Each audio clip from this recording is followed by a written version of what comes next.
bigla tayong nagutom. Nagluluto tayo ng instant noodles. Korean instant noodles. At bago yan, magpapakulo tayo ng mainit na tubig. Ito yung mainit na tubig. On muna natin yung ilaw. Ayan. Antayin na natin na kakulo yung tubig para mamaya at ito na nga, kumulo na nga ang ating tubig. Yan, kumulo na ang ating tubig at ngayon, ilulunod na natin ang ating noodles na instant noodles. Yan. Ngayon, ang gagawin natin, ilalagay muna natin ang ating seasoning.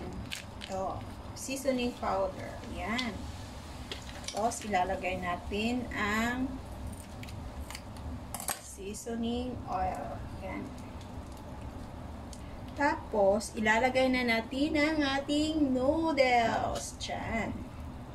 Tapos, pagkatapos natin ilagay ang ating noodles, no, may isang itlog tayo dito at ilalagay natin ang itlog. Yan. O, diba? Tapos, hindi lang itlog ang ilalagay natin. Maglagay din tayo ng vegetables. Yan. O, diba? Daming vegetable. Parang kambing. O, diba? Ayan na. At takpan lang natin siya saglit para mamaya maluto ang noodles, itlog, at ang vegetable. Yan. Ito na nga. At kumukulo-kulo na nga siya. Alam nyo guys, sa noodles kasi, hindi siya masarap pag overcook yung noodles. Kaya, wag natin i-overcook ang noodles. Yan. At tama na to. Kailangan na nating iahon. At luto na yan. Luto na yan. At ngayon, papatayin lang natin ito.